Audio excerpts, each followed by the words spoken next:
الحمد لله نحمده ونستعينه ونستغفره ونؤمن به ونتوكل عليه ونعوذ بالله من شرور أنفسنا ومن سيئات أعمالنا من يهده الله فلا مضل له ومن يضلله فلا هادي له ونشهد أن لا إله إلا الله وحده لا شريك له ونشهد أن سيدنا ومولانا محمدا عبده ورسوله صلى الله تعالى عليه وعلى آله وأصحابه وأزواجه وذرياته وأتباعه وبارك وسلم تسليما كثيرا أما بعد فأعوذ بالله من الشيطان الرجيم بسم الله الرحمن الرحيم الحمد لله رب العالمين الرحمن الرحيم مالك يوم الدين صدق الله العظيم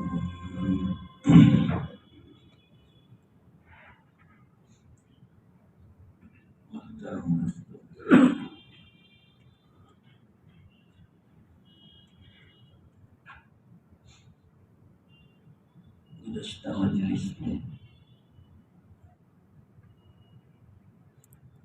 اللہ تعالیٰ کو ندامت بہت پسند ہے، اس کے بارے میں سمجھا رہا تھا۔ اتنے میں اپنا وقت ہو گیا۔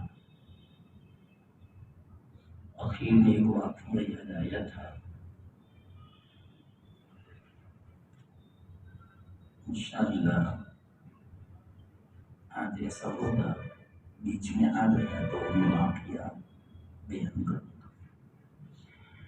پہلے اصل بات سمجھو، جو ضروری بات ہے۔ واقعہ تو وہ بات سمجھانے کے لیے اور تاکید کے لیے ہوتا ہے۔ تو حضرت ابو ایوب انصاری رضی اللہ تعالیٰ عنہ روایت میں سمجھا رہا تھا، جو اگر اس کو نہ سمجھا جا رہا تو حقیقت میں آدمی گمراہ ہو جاتا۔ اسی لیے حضرت ابو ایوب انصاری رضی اللہ تعالیٰ عنہ اس روایت کو چھپاتے تھے، بیان نہیں کرتے۔ وفات سے پہلے بیان کیا اور یہ کہہ کر بیان فرمایا کہ کہیں علم کے چھپانے کا گناہ نہ ہو، اس لیے میں اس روایت کو بیان کر رہا ہوں۔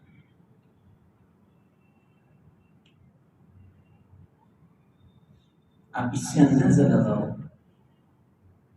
کیوں چھپایا پوری زندگی؟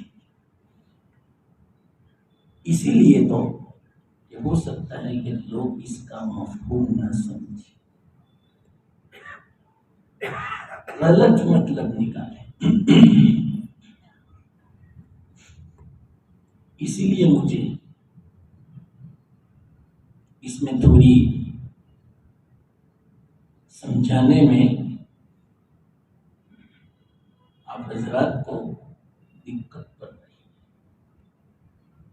اسی لیے میں ذرا تفصیل سے سمجھا۔ جو مسئلہ تھوڑا دقت والا ہوتا ہے، اس کو تفصیل سے سمجھانا۔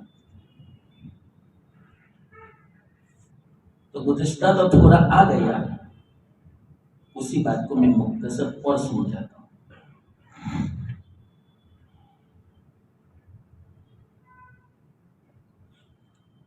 وہ روایت پھر میں آپ کو دوہرا دوں، ہو سکتا ہے کہ یاد نہ ہو یا کوئی گزشتہ مجلس میں نہ ہو اور اس مجلس میں ہو، تو ان کو بھی دل میں ایک خیال آتا ہو کہ وہ کون سی روایت ہے، تو وہ روایت میں آپ کو سنا۔ اور یہ بات چل رہی ہے اللہ کی رحمت الرحمن، ابھی الرحمن سمجھا رہا ہوں، الرحیم تو باقی ہے۔ تو اللہ کی رحمت دیکھو اس روایت سے پتا چلتا ہے۔ حضرت ابو ایوب انصاری رضی اللہ تعالیٰ عنہ نے فرمایا کہ اللہ فرماتے ہیں کہ اگر لوگ گناہ کرنا چھوڑ دیں، سب کے سب میرے ولی بن جائیں، متقی بن جائیں، تو اللہ فرماتے ہیں میں دوسری مخلوق پیدا کروں جو گناہ کرے۔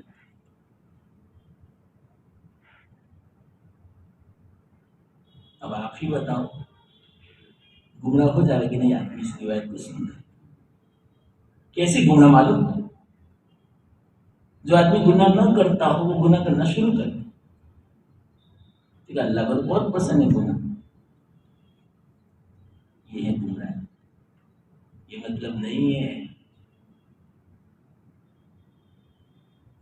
اس کی وجہ بیان فرمائی اللہ نے کہ میں یوں چاہتا ہوں کہ بشر ہے گناہ ہو جائے، لیکن گناہ کے بعد کا جو عمل ہے وہ مجھے بہت پسند ہے، ندامت، توبہ، شرمسار ہونا، رونا دھونا، گریہ وزاری کرنا، دعا کرنا، یہ مجھے بہت پسند ہے۔ اور یہ کب ہوگا؟ گناہ ہوگا تو ہوگا۔ اگر کوئی گناہ ہی نہ کرے تو دل میں خیال بھی نہیں آئے گا اس طرح کا کہ میری غلطی معاف فرما اللہ، میں بڑا گنہگار ہوں، بڑا ناقدر ہوں، بڑا ناشکر ہوں، بہت گناہ ہو گئے مجھ سے۔ یہ کب ہوگا؟ گناہ ہوگا تو۔ اور دوسری بات، اگر کوئی گناہ نہ کرے تو ایسے تو فرشتے تھے نہیں۔ ایک بات سمجھنا، مجھے صرف یہ حدیث سمجھانی ہے، ابھی آ گئی اس لیے۔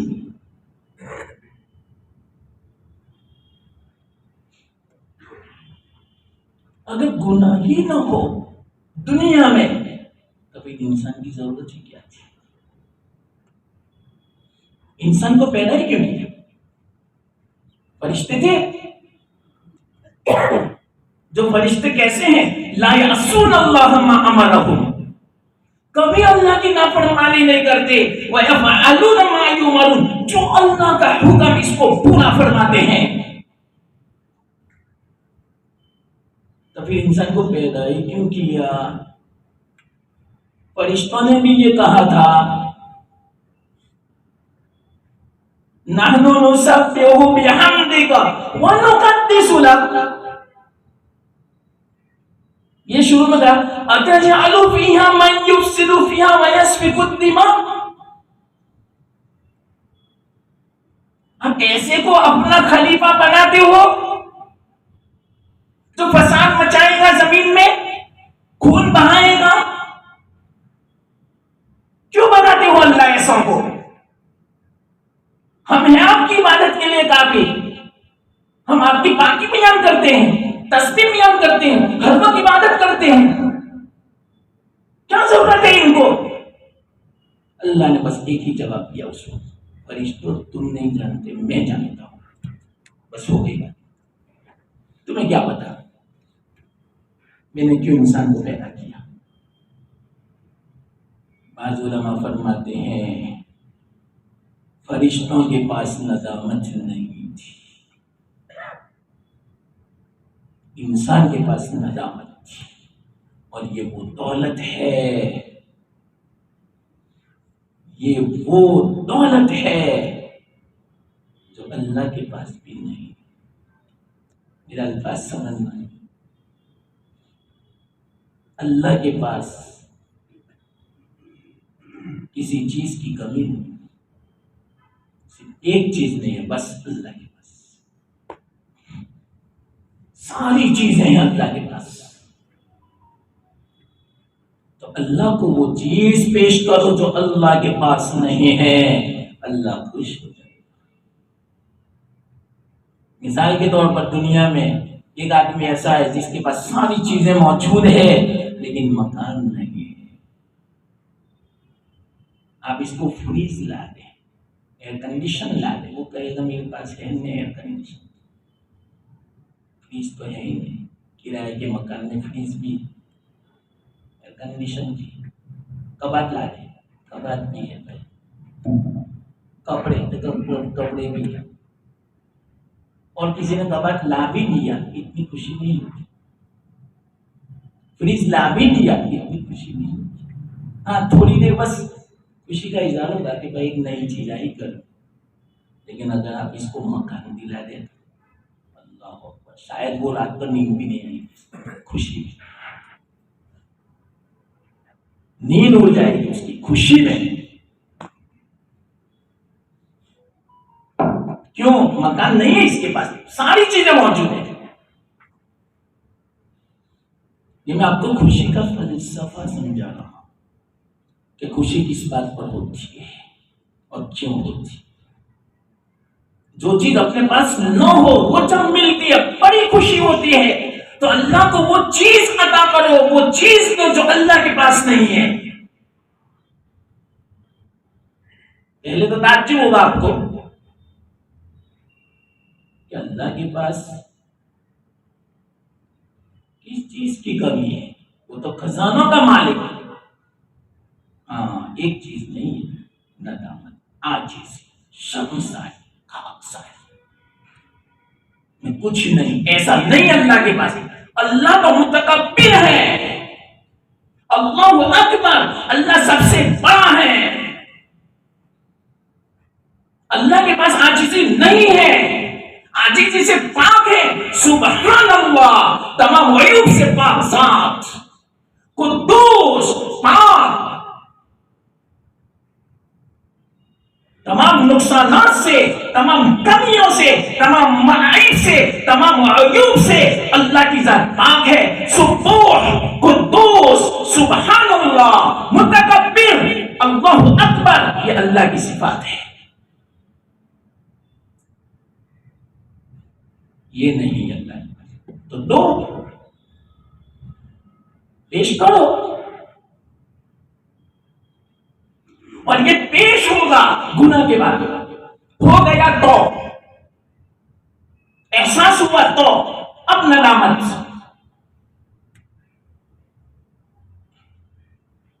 یہ حسرت، اس کو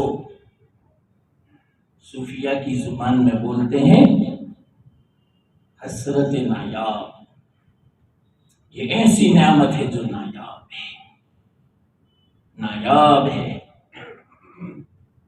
نہیں ملتی، اور جو نایاب چیز ہوتی ہے بڑی قیمتی ہوتی ہے۔ ہیرے جواہرات آسانی سے نہیں ملتے، نایاب تو قیمتی بھی اتنے،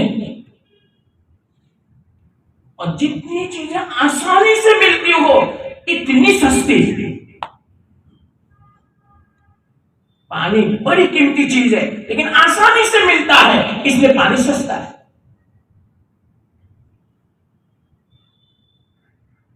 ہوا بڑی قیمتی ہے، ہوا کے بغیر جی نہیں سکتا، لیکن عام ہے اس لیے سستی ہے، مفت میں ملتی ہے۔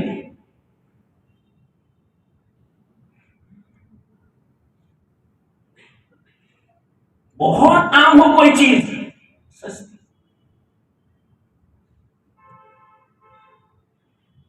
اور جو عام نہ ہو، نایاب ہو، نادر ہو، بڑی قیمتی ہوتی ہے۔ اللہ کے پاس سب ہے چیزیں، ایک چیز نہیں ہے، نایاب ہے، اس لیے قیمتی ہے۔ وہ کون سی چیز؟ حسرت، ندامت، اتنی زبردست چیز ہے۔ ایک واقعہ میں سنا، وہ واقعہ نہیں ابھی آئے گا تو ٹھیک، دوسرا میں سنا تھا۔ وہ تو جیسا موقع ہے اس طرح کی بات آتی ہے، الحمدللہ اللہ کا احسان ہے۔ اس وقت اگر آتی تو وہ واقعہ آ جاتا، لیکن دیکھو ابھی آ جائے ہو سکتا ہے۔ دوسری بات میں سناؤں، حضرت عیسیٰ علیہ السلام جا رہے تھے، حواریین کے ساتھ تھے۔ حواریین کا مطلب یوں سمجھو جیسے اللہ کے رسول صلی اللہ علیہ وسلم کے صحابی۔ وہ عیسیٰ علیہ السلام کا صحابی، ان کا نام تھا حواری۔ مطلب تو وہی صحابی، لیکن ان کا لقب الگ، اور وہ حواری اللہ ہی نے رکھا۔ اور اس کی وجہ ہے، وہ بھی میں مختصر کہہ دوں۔ حواری دھوبی کو کہتے ہیں، اس لیے کہتے ہیں کہ حواری کا معنی سفید کرنے والا، کہ وہ بھی جو میلے کپڑے ہوتے ہیں اس کو دھو کر اجلا کرتا ہے، سفید کرتا ہے، صاف کرتا ہے، اس بنا پر ان کا لقب پڑ گیا حواری۔ اور حضرت عیسیٰ علیہ السلام کے جتنے ساتھی اکثر تھے وہ دھوبی تھے، اور دھوبی ہونے کے بعد آپ کے پاس آپ کے معجزات ایسے دیکھے جس کی بنا پر آپ کے ساتھی بن گئے، اس بنا پر لقب ہی حواری پڑ گیا۔ قرآن نبی قال الحواریون نحن انصار اللہ، حواریون، حواری جو بھی ساتھ دیتا عیسیٰ علیہ السلام کا اور ایمان جو لے آتا حواری بن گیا۔ ایک وجہ یہ ہے، عیسیٰ علیہ السلام نے اسے یوں فرمایا تھا، تم کپڑے کو میلا جو ہوتا ہے دھو کر سفید کرتے ہو، میرے پاس ایسا عمل ہے تمہارے دلوں کو جو میل کچل لگ چکا ہے ان کو ایسا میں سفید کرتا ہوں کہ نورانی ہو جائے، میرے ساتھ چلو۔ تو کہا یہ کیسے؟ تو سکھایا، ایمان لے آؤ، توبہ کرو، دیکھو پھر بعد میں آپ کا دل کیسا نورانی بن جاتا ہے۔ تو تم کپڑے کو دھو کر سفید بناتے ہو، میں دلوں کو دھو کر نورانی بناتا ہوں۔ تو وہ تیار ہو گئے، ان کے دل نورانی بن گئے، سفید بن گئے، تو لقب ہی پڑ گیا حواری۔ یہ وجہ مختصر میں نے کہی، ایک دم آئی وجہ ہے۔ تو عیسیٰ علیہ السلام کے ساتھ حواری چل رہے تھے، رستے میں ایک چور ڈاکو ملا، اس نے دیکھا کیا قدسی صفات انسان چاہ رہے ہیں، چہرے کو دیکھو کیسے نظر، اور عیسیٰ علیہ السلام بڑے خوبصورت، بالکل تر و تازہ۔ کیسے تر و تازہ معلوم؟ حدیث میں یا کوئی آدمی ابھی غسل کر کے نکل رہا ہو اور بانوں پر سے پانی ٹپک رہا ہو، پیشانی پر سے پسینہ ٹپک رہا ہو، تازہ ہو، ایسے خوبصورت۔ اور کیوں نہ حضرت جبرائیل کی دھوم کا اثر تھے، اور مریم علیہ السلام کے بیٹے تھے، ایک طرف جبرائیل علیہ السلام کی پھونک اور مریم علیہ السلام کا اثر کیسے بڑے خوبصورت۔ حدیث میں ہے یہ سب باتیں۔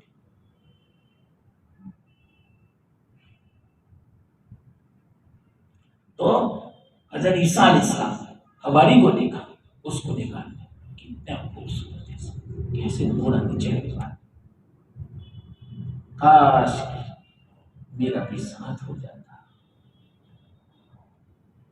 فوراً خیال آیا میں تو بڑا مجھے تو حسرت ہے میں ان کے ساتھ یہ کہاں میں کہاں ان کا مرتبہ کتنا اونچا میں بالکل گیا گزرا. اب شروع ہو گیا عمل جو اللہ کو پسند ہے. اب شروع ہو رہا ہے. یہ ہے تصور, یہ ہے خیال. یہ لاؤ مسلمانوں, دو مجلس سے بیان کر رہا ہوں, صرف ایک بات سمجھا رہا ہوں. ابھی یہ جو آ گیا اپنی زندگی میں, واللہ میں کہتا ہوں ہمارا مقصد حاصل ہو گیا. ہمارا مقصد ہے اپنے آپ کو مٹاؤ.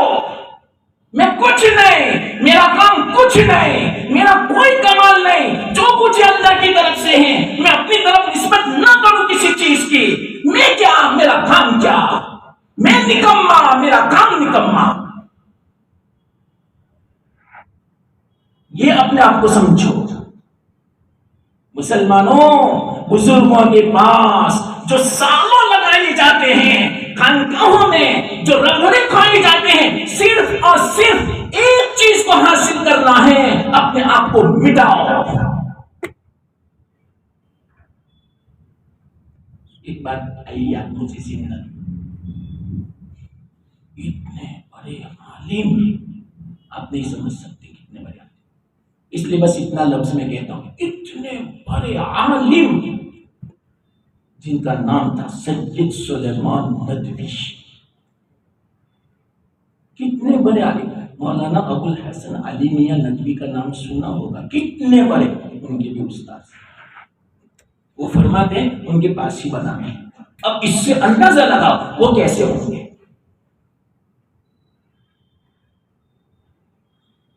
انہوں نے سیرت النبی میں لکھی ہے کتاب, اور بھی عرب لوگ حیرت میں دم رہ جائیں. برجستہ بیان کرے نا, بیان برجستہ, ایسا بیان مجمع میں سناٹا چھا جائے. ایسے الفاظ, فصاحت و بلاغت والے, مکفہ مسجع کلام, عالم تو وجد میں آ جائے. اتنی زبردست تھی واقعیت, جن کو علامہ کہا جائے, علامۃ الدہر کہا جائے, وہ علامہ جن کا نام سید سلیمان ندوی. ندوہ کے بہت بڑے عالم, پرانے زمانے کے بعد ان کی بات یاد ہے. یہ مجھے آپ کو اس لیے سمجھانا پڑا کہ ہو سکتا ہے آپ نے پہلی بار نام سنا ہو, ورنہ علماء تو جانتے ہیں سید سلیمان ندوی کا نام صرف لے لیں تو ان کے سامنے واقعات سب چھپ جائے. کیا ہستی تھی.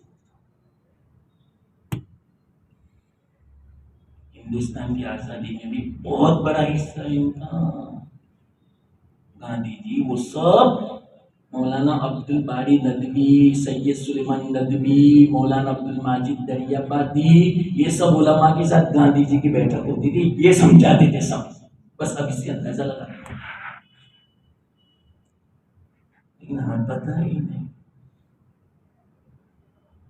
یاد رکھنا, گاندھی جی کو اتنا بڑا جو مرتبہ ملا ہندوستان میں, اتنی شہرت ملی, یہ جو لقب ملا مہاتما, یہ سب ان علماء کی دین ہے. یہ علماء, مولانا عبد الباری ندوی, مولانا سید سلیمان ندوی, مولانا عبد الماجد دریابادی, یہ آپ کو پتہ نہ ہو تو جان لو. وہاں مجلسیں ہوتی تھی لکھنؤ میں گاندھی جی کی, ان کے گھر یہ سب علماء ہوتے تھے, بڑے بڑے علماء.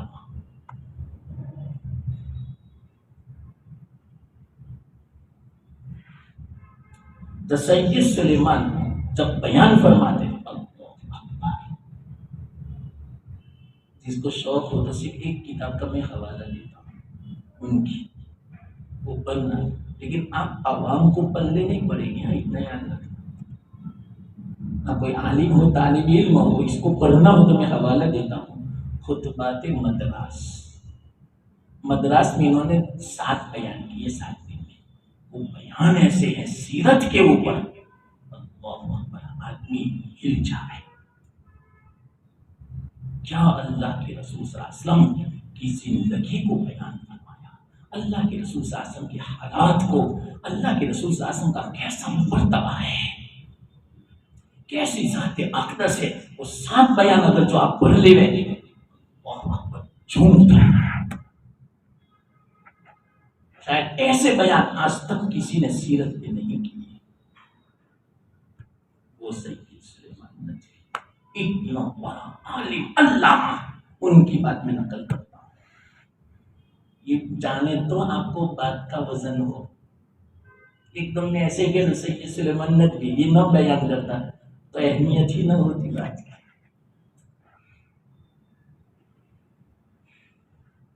اب سنو کیا، اتنا بڑا عالم اپنے زمانے کا، آخری زمانے میں کھانا بناتے کن کے پاس؟ مولانا اشرف علی تھانوی. اب اس سے اندازہ لگاؤ کہ حضرت تھانوی کیسے ہوں گے. بولو، اس سے بڑے بڑے علماء حضرت تھانوی کے پاس آتے تھے. کچھ دیکھا ہوگا تو نے حضرت تھانوی کے پاس.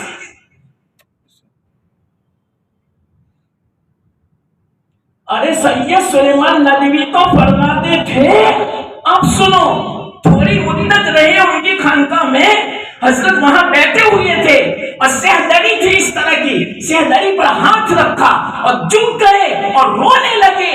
حضرت سے فرمایا، اللہ اکبر، آج تک پوری زندگی ہم یوں سمجھتے رہے ہمارے پاس علم ہے، لیکن علم اس پورے کے بعد جو ہے ہمیں ہوا بھی نہیں لگی.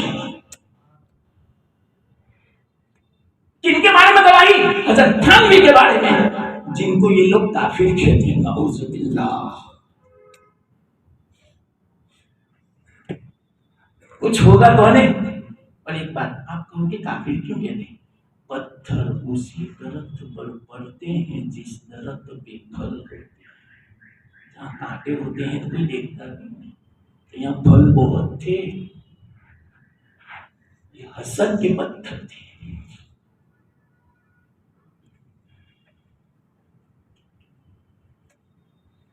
حسد کوٹ کوٹ کے بڑا ہوا تھا ہمارے علماء کا. کیوں؟ مرتبہ اتنا اونچا، عزت اتنی جو اس زمانے میں دیکھی نہیں جاتی تھی، بدگمان کرتے تھے. یہ وجہ تھی. یہ میں نے مختصر وجہ بتائی.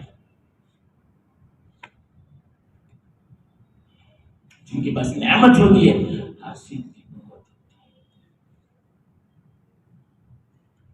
اور اگر آپ کا کوئی حاصل نہ ہو تو سمجھو آپ مقبول نہیں ہو. جو مقبول ہوتا ہے اسی کا حاصل ہوتا ہے. اللہ کے رسول صلی اللہ علیہ وسلم کے کتنے حاصل تھے؟ اللہ تعالیٰ نے باقاعدہ سورت نازل فرمائی، حاصل تو رہیں گے لیکن حاصل کے شر سے حفاظت ہو، اس لیے یہ سورت پڑھو. ورنہ آپ یہ دعا کریں، اور سننا، علمی بات میں کہتا ہوں، اگر آپ یہ دعا کریں یا اللہ مجھے حاسدوں سے بچا، تو اس کا مطلب یہ ہوا یا اللہ مجھے کوئی نعمت نہ دینا کہ کوئی حسد کرے. یہ تو اپنی نعمت کا زوال کی دعا ہے کہ میرے پاس کوئی نعمت ہی نہ ہو، کوئی عزت کا سامان ہی نہ ہو کہ جس کی بنا پر میرے حاسدین پیدا ہو.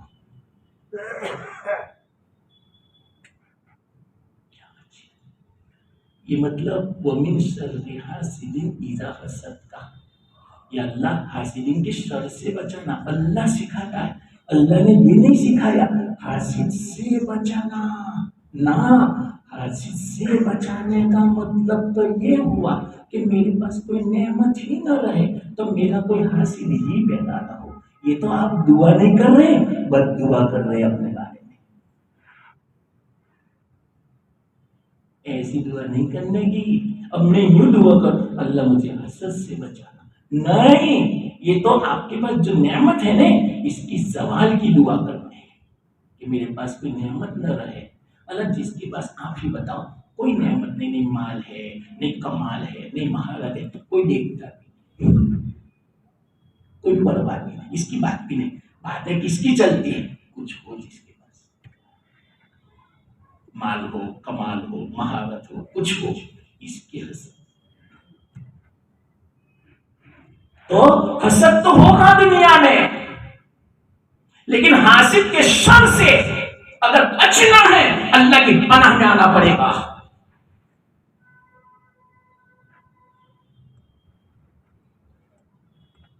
اور یہ علامت بھی بتائی بزرگی کی کہ جس بزرگ کے چاہنے والے سب ہو، کوئی دشمن نہ ہو، سمجھو اس کی بزرگی میں شک ہے۔ آپ کہیں گے کیسی بات کرتے؟ بالکل صحیح میں بات کرتا ہوں، الحمدللہ میرا دماغ بے قابو نہیں ہے، الحمدللہ اللہ کا احسان۔ میں بزرگوں کی باتیں نہ کرتا ہوں۔ ایک واقعہ سنا تو چلو تھا اس میں، حضرت نظام الدین اولیاء بہت بڑے مسلم، جانتے ہیں کیسے؟ اب اس میں اندر نہیں جانتا، آپ جانتے ہیں اس لیے ہم نہیں بولتا، نہ جانتے ہوتے تو میں ایک دو واقعے سنا دیتا، اور ایسے سنا تھا کہ آپ وجد میں آ جاتے، لیکن مجھے نہیں سنا ہے، بات پھر رہ جائے گی۔ تو حضرت نظام الدین اولیاء سنو، ایک خادمہ آئی ان کے پاس، وہ زمانہ تھا ابھی باندی کا، خادماؤں کا۔ تو خادمہ آئی، وہ بھی نیک تھی، بڑی بادشاہ، اس کا دماغ دیکھو کتنا اونچا، سوچ دیکھو، خادمہ گھر میں کام کرنے والی، اللہ اکبر، اس سے اندازہ لگاؤ گھر میں کام کرنے والی کا دماغ، ان کی سوچ ایسی، تو جو ان کی بیویاں ہوگی، ان کی مائیں ہوگی، ان کی بہنیں جو ہوگی، اس زمانے کی عورتیں جو ہوگی، کیسی اللہ والی ہوگی۔ آج کل کی لڑکیاں تو تصور نہیں کر سکتی، کیونکہ آج کل کی لڑکیوں کو راضا نہیں چاہیے، ذرا کو پابندی نہیں،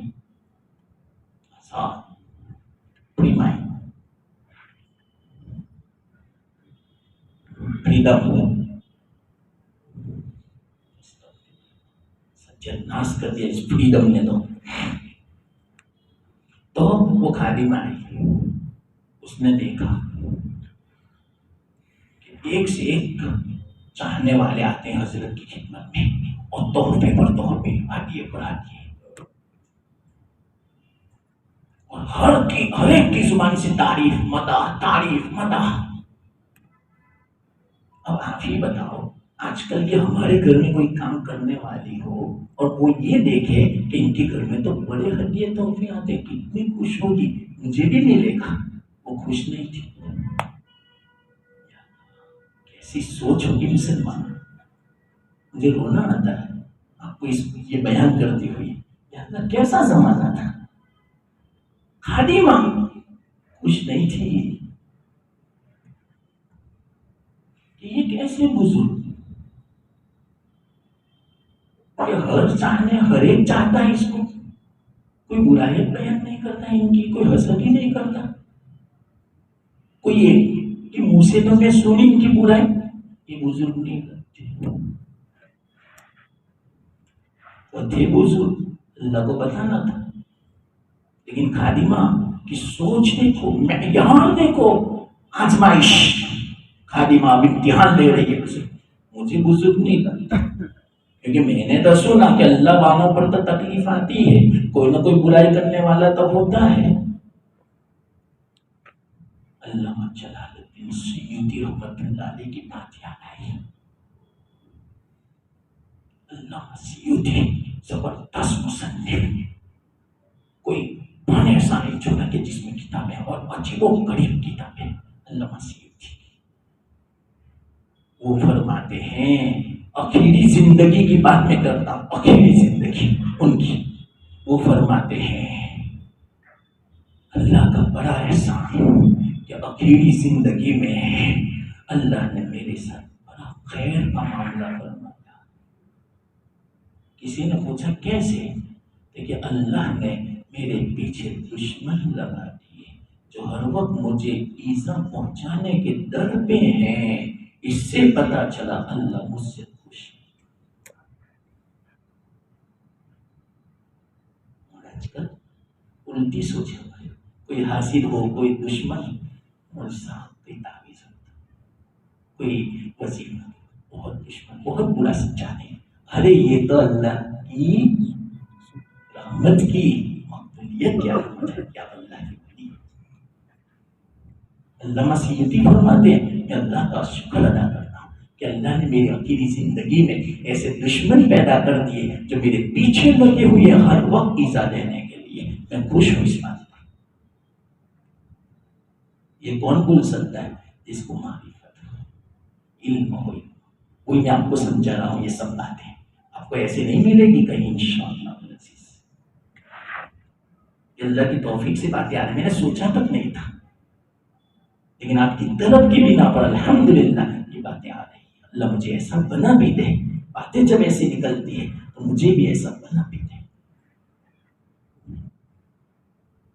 ہاں تو وہ جو خادمہ تھی خوش نہیں تھی، یہ کیسا اللہ والا؟ میرا تو ارادہ نہیں ہے یہاں خدمت کرنے کا، اور آج کل ہماری خادمہ ایسا ہوتا مجھے چھوڑنا مت، ہمیشہ اپنے گھر رکھ۔ ایسی نعمتیں دیکھے تو وہ کہتے ہیں کہ میرا تو دل اٹھ گیا، یہاں کیا رہنے کا، میں تو اللہ والا سمجھا اس لیے میں آئی خدمت کی۔ حضرت تھے حضرت، کیسے حضرت؟ غیر مسلم کے منہ سے بھی نظام الدین نہیں نکلتا، حضرت نکلتا ہے آج بھی۔ اتنا خطرناک ملک کے حالات ہے ابھی، جاؤ دلی، حضرت نظام الدین بولیں گے، نظام الدین کبھی نہیں بولیں گے۔ وہ RSS کا آدمی ہوگا، اس کی زبان سے بھی حضرت نظام الدین نکلے گا، صرف نظام کیسے ہوں گے حضرت، اس سے آپ اندازہ بتا۔ حضرت کو کشف ہو گیا، اس کا خیال جو آیا اللہ نے آپ کے دل میں ڈال دیا، جس کا دل نورانی ہوتا ہے، آپ کیا سوچتے ہیں اس کا عکس سامنے والے کے دل میں پڑتا ہے، فوراً سمجھ گئے کہ خادمہ میرے بارے میں بدظن ہے، بدگمان ہے۔ کام نہیں تھا پھر بھی خادمہ کو کام سپرد کیا۔ ایک خادمہ کی طرح نے بازو میں سے ماچس لیا، مجھے آگ جلانی ہے، گھر میں آگ نہیں ہے، دیا سلائی لیا انہیں بازو میں سے، ضرورت نہیں تھی پھر بھی منگوائی۔ خادمہ کہی ٹھیک ہے حضرت کے پاس چولہا جلانے کے لیے ماچس، ٹھیک ہے بس آ گیا حضرت، ایک ماچس بھی نہیں ہے گھر میں، حیران کر دیا ہمیں، پریشان کر دیا۔ اللہ کی پناہ ایسے پڑوس سے تو کیسا پڑوس ملا مجھے، ہر وقت مجھے حیران کرتے رہتے، بس بولنا شروع، گالی دینا شروع۔ خادمہ تو ہکی بکی آنکھیں پھٹ گئی، بغیر ماچس نہیں واپس آتی، ماچس نہیں ضرورت تھی حضرت کو، یہ سنانا تھا۔ آئی خادمہ، حضرت تو مسکرائے، لائی ماچس کہ نہیں، کیوں نہیں لائی؟ حضرت کیسی بات کر جی، اتنا بولتی ہے؟ حضرت مجھے معاف فرما، آپ کے بارے میں بدگمان تھی، میں تو سمجھی کہ کوئی دشمن نہیں، آپ کا پڑوس ہے، آپ کا تو دشمن ہے، اب پتا چلا آپ اللہ والے ہیں، بس اب میں یہاں رہوں گی ہمیشہ آپ کے پاس۔ حضرت نے کہا سن، مجھے کوئی ضرورت نہیں تھی مالی، تو کہیں میرے بارے میں بدگمان نہ ہو، تیری آخرت برباد نہ ہو، اس لیے بھیجا۔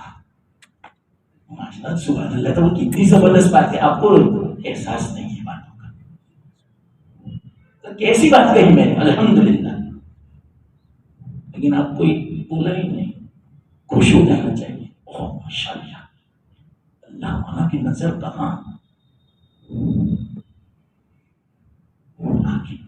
بچایا ان کو. چلو خیر. تو جس کے دشمن ہوتے ہیں یہ علامت ہے بزرگ. یہ بات کہاں سے چلی؟ حضرت تھانوی سے. اب آ جاؤ سب. اتنی بڑے بڑے بڑے علماء سید سلیمان کی بات کی ہے، ان سے بھی بڑے بڑے علماء حضرت کے پاس آتے تھے.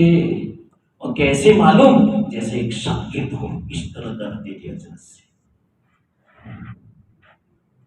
اپنی زبان میں بڑے بڑوں کے جھٹکے چھوٹ جاتے تھے حضرت کے پاس، پسینہ چھوٹ جاتا تھا حضرت تھانوی کے پاس.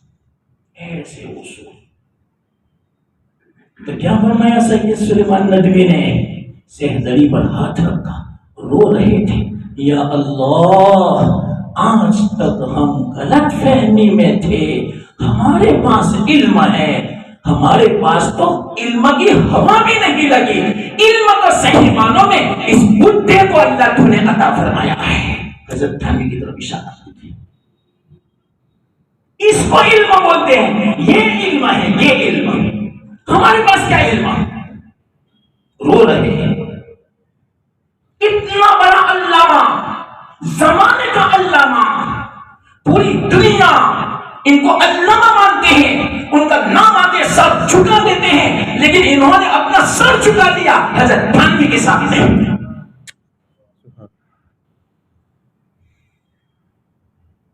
ہاں، اب ان کا وقت پورا ہوا خانقاہ میں. اصل بات یہاں سے آئی ہے جو میں کہنا چاہتا ہوں. خانقاہ کا وقت پورا ہوا. بہت بڑے آدمی تھے سید سلیمان. حضرت سے اجازت نہیں. حضرت اب میں رخصت ہونا چاہتا ہوں. چلو مشایعات کے لیے سنت ہے. مشایعات کسے کہتے ہیں؟ ساتھ میں چلنا مہمان کی. اور عالم ہو اللہ آپ کی گھر عالم آ گئے اور گھر بیٹھے اور عالم کہتے ہیں کہ ہم نے جانا. ہم اور سب آؤ کھڑے ہو جاؤ، ساتھ میں چلو. گاڑی لے کر آئے تو گاڑی تک بٹھاؤ، پھر جاؤ. تو یہ ہے مشایعات، یہ ہے سنت. ایسا نہیں گھر میں سے آؤ جنور سے کوئی عزت ہی نہیں. محمود غزنوی کا واقعہ ہے شاید، نہ ان کے ابا کا، ناصر الدین سبکتگی. ان کے یہاں اس زمانے کے عالم آئے تھے. جب وہ جانے لگے مشایعت کے لیے 7 قدم چلے. اللہ کو یہ عمل اتنا پسند آیا، خواب میں بشارت سنائی. اے سبکتگی ناصر الدین، آپ نے ایک میرے جو عالم تھے، بزرگ میرے ولی تھے، ان کی عزت میں، احترام میں مشایعت کے لیے 7 قدم چلے. سن لو، مہر لگا دیتا ہوں، تمہارے خاندان میں 7 پشت تک بادشاہ چلے گی. ہر قدم پر ایک بادشاہ، ہر قدم پر ایک بادشاہ. ارے اس سے بڑی کیا نعمت چاہیے؟ 7 پشتوں تک، بیٹے کا بیٹا، بیٹے کا بیٹا، پوتا پر پوتا، سکر پوتا، سب بادشاہ. صرف ایک عالم کی عزت کی 7 قدم ساتھ میں چلے، ہر قدم پر ایک نسل بادشاہ. یہ دنیا میں عزت کا پھل ملا تو آخرت میں کیا ملے گا؟ لیکن نہیں سمجھتے ہو. کیوں؟ شیطان سمجھنے نہیں دیتا، کوئی نہ کوئی عیب لے آتا ہے. اس میں تو یہ عیب ہے. ارے جو بھی عیب ہو، عالم تو ہے. ایک بات یاد رکھنا، ضمناً بات کہتا ہوں میں. حدیث میں العلماء ورثۃ الانبیاء، علماء ہی انبیاء کے وارث ہیں. اب آپ ہی بتاؤ، کوئی باپ بہت مالدار ہے، کروڑوں پتی، اس کا بیٹا لولا لنگڑا ہے. کیسا؟ لولا لنگڑا، عقل بھی نہیں ہے، اور پڑوس میں ایک لڑکا ہے بڑا خوبصورت، بڑا کمال والا، علم و ہنر والا. باپ مرے گا تو پڑوس والا جو علم و ہنر والا بڑا خوبصورت ہے، میراث اس کو ملے گی یا لولے لنگڑے کو ملے گی؟ بولو نہیں. باپ آپ کی میراث لولے لنگڑے کو، چاہے لولا لنگڑا ہے کیوں، وہ وارث ہے، وہ خوبصورت نہیں، وہ کمال والا نہیں، وہ پروفیسر نہیں، وہ ڈاکٹر نہیں، وہ انجینئر نہیں، ملے گی وراثت عالم کو، چاہے لولا لنگڑا ہو، چاہے ان کے اندر کتنا عیوب ہو، لیکن عالم ہے۔ اس کے بارے میں فرمایا العلماء ورثۃ الانبیاء۔ سمجھو مسلمانوں، آخرت برباد مت کرو اپنی۔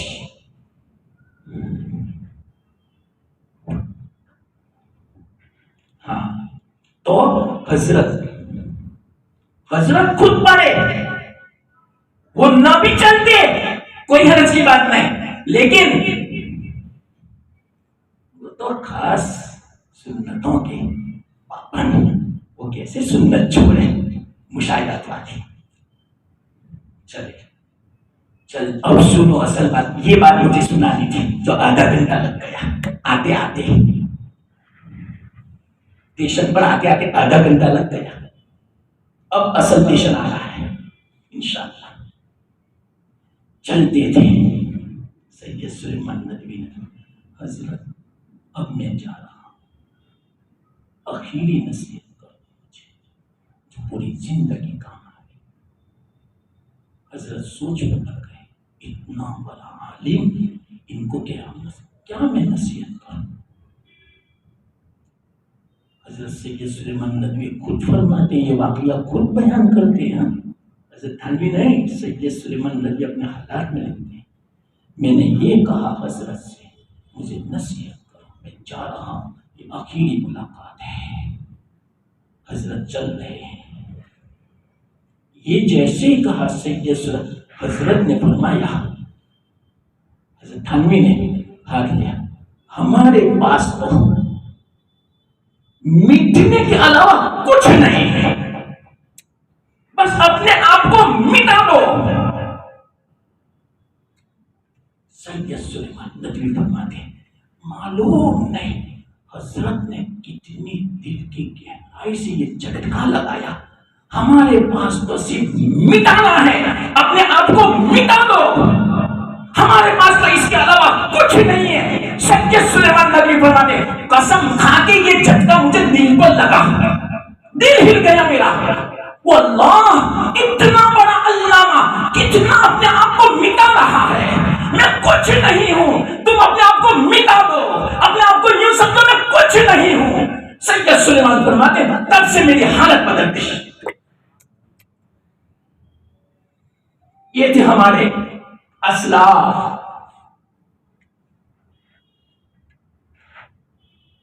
تو حضرت یہ فرمائے، اللہ کو یہ بہت پسند ہے، اپنے آپ کو مٹا دو۔ کبھی ایسا لفظ اپنی زبان سے مت نکالو کسی میں بڑائی کا اظہار ہو، مجھے نہیں پہچانتا، میں بول ارے تم کیسی بات کرتی ہو، یہ کیا لفظ بولے تم، میں کون ہوں، ارے تم کیا بولے کون ہو، مٹاؤ اپنے آپ کو، میں کچھ ہی نہیں ہوں۔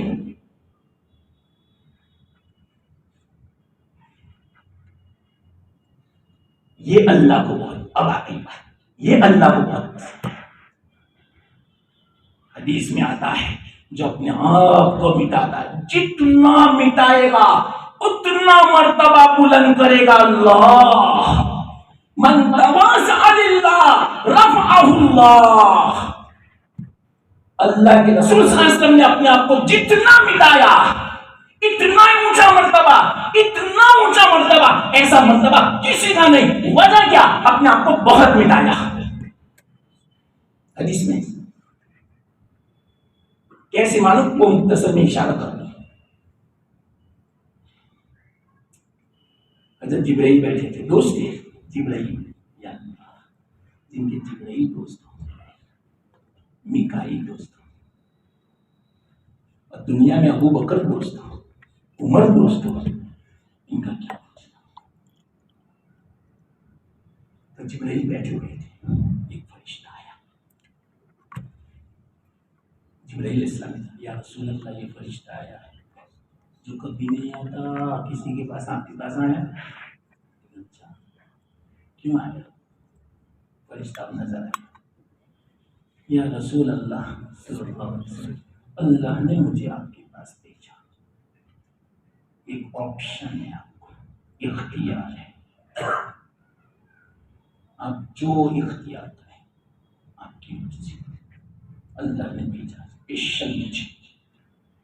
فرمایا کیا اختیار ہے؟ بولو تو، کہ آپ نبی بادشاہ بننا چاہتے ہیں کہ نبی غلام بننا چاہتے ہیں؟ نبوت کے ساتھ بادشاہ، بادشاہ یعنی کیا؟ عزت ظاہری اعتبار سے بھی، اور غلام یعنی کیا؟ ذلت۔ اللہ کی طرف سے اختیار تھا۔ اللہ کے رسول صلی اللہ علیہ وسلم جبرائیل کی طرف دیکھے، یا اللہ کیا منظر ہوگا وہ، صحابہ بیٹھے ہیں باتیں ہو رہی ہیں، اللہ کے رسول نے جبرائیل کی طرف دیکھا، جبرائیل دوست بولو میں کیا کروں، آپ مشورہ دو مجھے۔ حضرت جبرائیل نے اشارہ کیا وہ دیکھنے،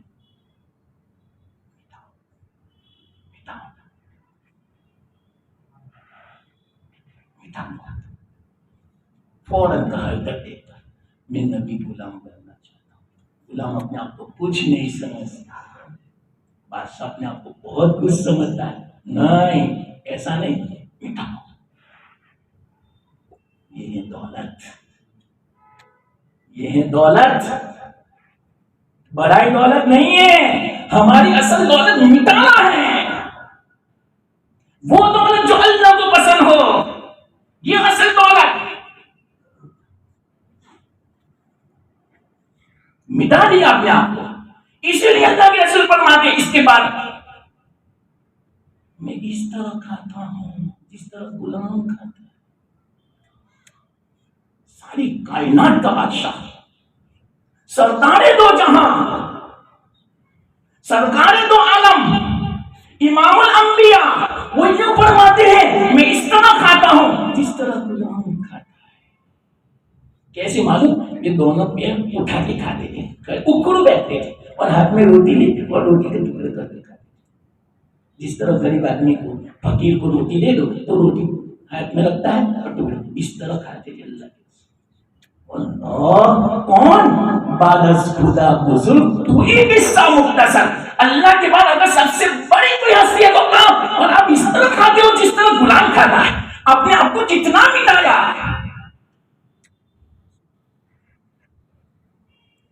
یہ مٹانا اللہ کو بہت پسند ہے، مٹاؤ، اپنے آپ کو کچھ مت سمجھو، اپنے کام کو کچھ مت سمجھو، میرا کام کیا، اللہ نے توفیق دی تو کیا، اللہ بس اس کو قبول کرے، یہ کہو، یہ اللہ کو پسند ہے۔ اس لیے انسان کو پیدا کیا۔ اب اصل بات آ گئی، فرشتوں تو تھے عبادت کے لیے، فرشتوں نے یہی کہا تھا ہمیں عبادت کے لیے۔ اب وہ یہ انصاری کی روایت سمجھ میں آتا ہے، کیونکہ گناہی کے بعد آدمی کو ندامت، شرمسار، کہ اللہ کی اتنی نعمت ہے، میں نے اللہ کی نافرمانی کی، اللہ تو مجھے معاف، اتنے گناہ کے باوجود تو نے میری قدرت نہیں کی، میری نعمتوں کو نہیں چھینا، اللہ تو اتنا رحیم ہے، یہ ہے رحمان، اسی لیے رحمان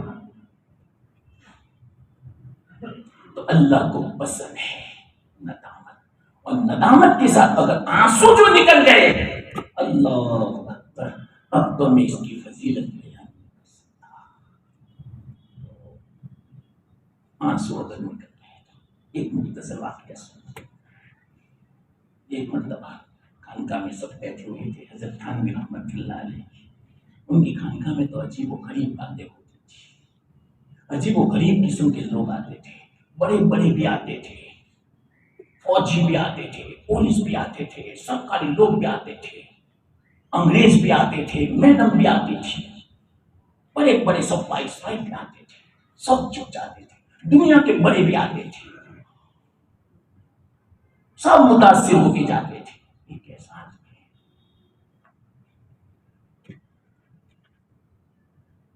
وہ حضرت، تو ان کی ایک بات سناؤ، یاد آئی؟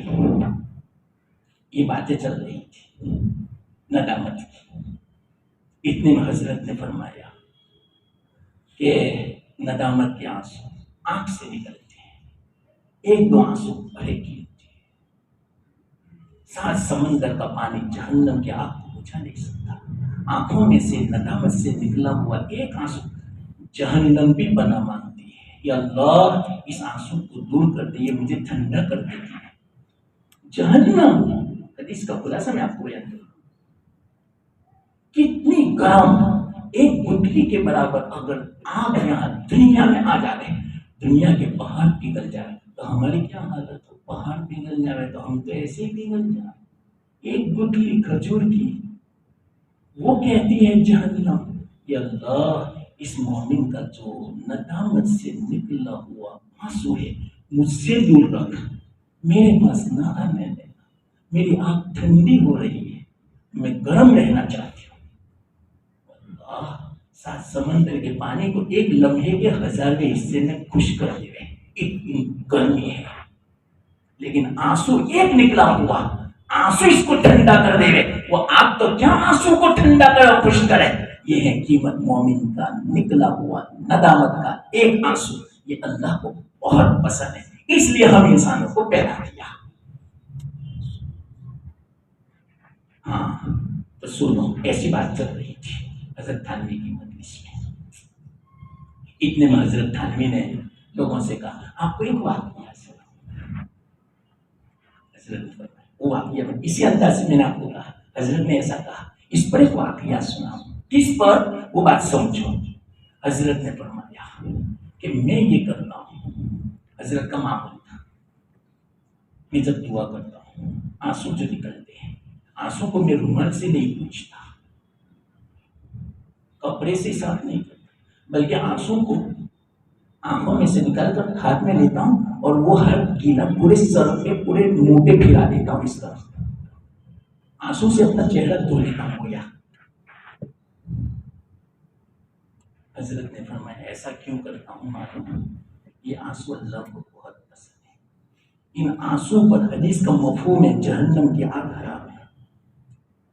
میں اس لیے ایسا کرتا ہوں کہ یہ آنسو جس کے بارے میں یہ فضیلت ہے جہنم کی آگ حرام ہے، تو یہ آنسو میرے پورے چہرے پر جب لگ جائیں گے تو میرا پورا چہرہ جہنم سے بچ جائے گا،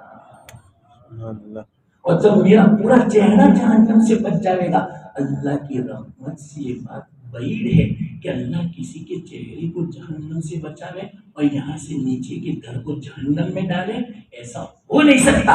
میرے چہرے کی برکت سے میرے پورے جسم کو اللہ جہنم سے بچا لے گا، اس لیے میں ایسا کرتا ہوں۔ اتنا بڑا آدمی کیا تمنا کرتا ہے اللہ کی ذات سے، آپ اندازہ لگاؤ کتنا عاجز آدمی، کتنا اپنے آپ کو مٹایا۔ میں اس لیے روتا ہوں، میں اس لیے آنسو کو میں چہرے پر لگاتا ہوں کہ اللہ اس کی برکت سے پورے بدن کو مجھے جہنم سے بچا لے گئے۔ اللہ حد ہو گئی تواضع کی حضرت کی، اور حضرت کیوں فرماتے تھے میں تو یہ چاہتا ہوں، اللہ سے میں کہوں گا اللہ میں اس لائق تو نہیں ہوں کہ جنت میں مجھے درجہ ملے، کم سے کم جنت میں جنتیوں کی جوتی نکالنے کی جگہ پر بھی مجھے جگہ دے دینا۔ روتے تھے، کون کہتا ہے؟ حضرت تھانوی۔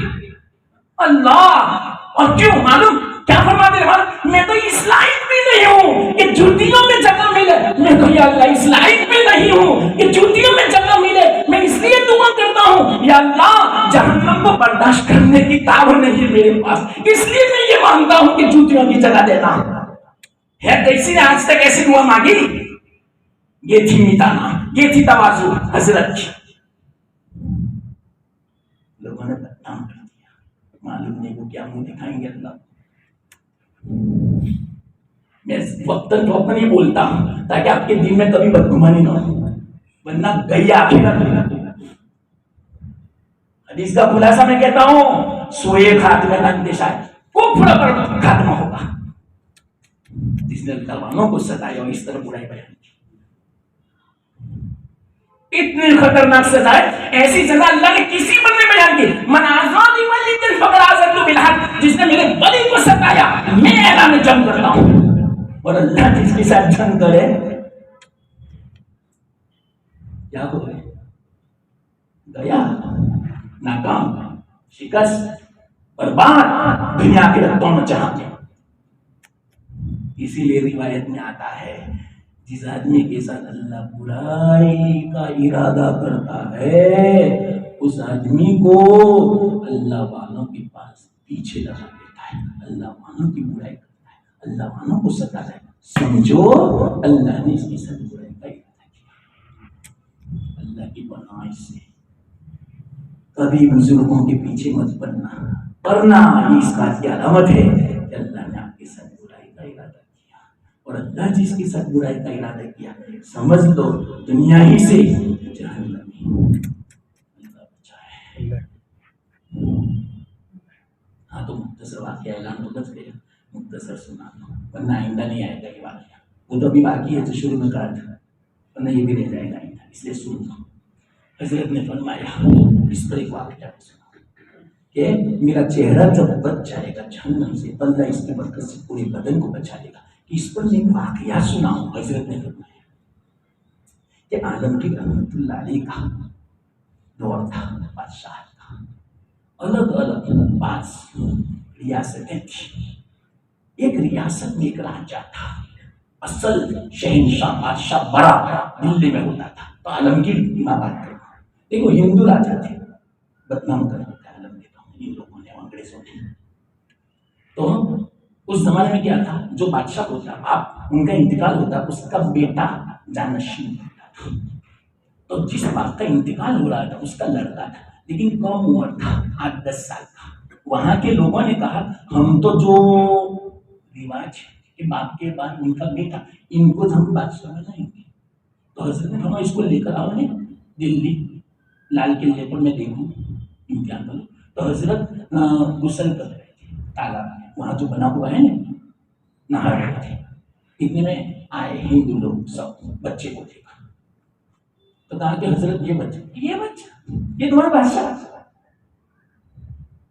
تو بچہ باہر تھا، اس کی انگلیاں پکڑ کے اس کو پانی میں ڈبویا، اور حضرت کیا فرما دے ڈبو دو، تو بچہ تو رو رہے ہیں مارے ڈر گئے، یہ مسکرا رہا تھا، کہا لگا رہا تھا، ہنس رہا تھا۔ تو حضرت نے فرمایا یہ تو بیوقوف لگتا ہے، ڈرنا چاہیے، رونا چاہیے، بچہ تو روتا ہے ڈوبنے کے خوف سے کہ میں تو اب مر جاؤں گا، تو یہ تو روتا الٹا۔ اتنا کہا حضرت نے، سب بڑے بڑے وزراء کھڑے ہیں، بچہ چھوٹا سا 8-9 سال کا، حضرت کو فرما رہے ہیں بادشاہ کو، بادشاہ سلامت آپ اتنے بڑے بادشاہ ہو کیسی بات کرتے ہو، یہ بادشاہ کے لائق بات نہیں ہے، یہ تو بے وقوفی کی بات لگتی ہے، اتنے بڑے آدمی ہو کر اتنی معمولی سی بات۔ وہ حضرت تو ایک دم سے آ گیا، چھوٹا بچہ کیسی بات کر رہا ہے، کہ اس میں نے کون سی بے وقوفی کی ہے بچے، اس میں کون سی بے وقوفی؟ ارے حضرت اس لیے میں مسکرا رہا ہوں کہ آپ کے ہاتھوں میں، بادشاہ کے ہاتھوں میں میری انگلیاں ہو سی انگلیاں، تو آپ مجھے ڈبونے کی بات کرتے ہیں، لیکن میری انگلیاں تو بادشاہ کے ہاتھ میں ہیں، تو میری انگلیاں نہیں ڈوب سکتی، جوس نہیں ڈوب سکتا میرے بدن کا، تو میرا پورا بدن کیسے ڈوب سکتا ہے جس کے قبضے میں انگلیاں ہو؟ مجھے اطمینان ہے، بھروسہ ہے، اتنا بڑا بادشاہ ان کے ہاتھوں میں میری انگلیاں ہیں، میں کیسے ڈوب سکتا ہوں؟ اور آپ یوں کہتے ڈبو دو، اس لیے میں مسکرایا کہ آپ میرے ساتھ مذاق کرتے ہو، اور مذاق میں مسکرایا جاتا ہے، رویا نہیں جاتا۔ بادشاہ کی بھی عقل تم ہے، یہ تو کیسا بچہ جواب دے رہا ہے، یہ تو بادشاہ سے بھی اونچا لگتا ہے، اس کا دماغ نہیں، کوئی حرج کی بات نہیں، جاؤ اسی بچے کو بادشاہ بناؤ۔ حضرت نے فرمایا اس بچے سے سبق لو۔ بچے نے کہا جس بادشاہ کے قبضے میں انگلیاں ہو، تو انگلیاں ان کے ہاتھ میں ہو، پورا بدن نہیں ڈوب سکتا، تو جن آنکھوں سے آنسو نکلا ہو وہ آنکھیں جہنم میں نہیں جا سکتی، تو ان آنکھوں کی برکت سے پورا بدن بھی جہنم میں نہیں جا سکتا۔ جیسے اس بچے کی انگلی کی بنا پر پورا بدن نہیں ڈوب سکتا، تو آنکھوں کے آنسو کی بنا پر اس کے آنسو کو اللہ جہنم سے بچائے گا، آنکھوں کو بچائے گا، تو اس کی برکت سے، آنکھوں کی برکت سے پورے بدن کو بھی بچا لے گا۔ یہ واقعہ سنتے تھا تو اللہ کو یہ بہت پسند ہے۔ خیر یہ تو ضمن بات آئی تھی، لیکن سمجھانا تھا، ابھی بات ہماری باقی ہے۔ اللہ نے جو کہنے کی توفیق دے قبول فرمائے اور ہمارے عمل کی توفیق دے۔ الحمدللہ۔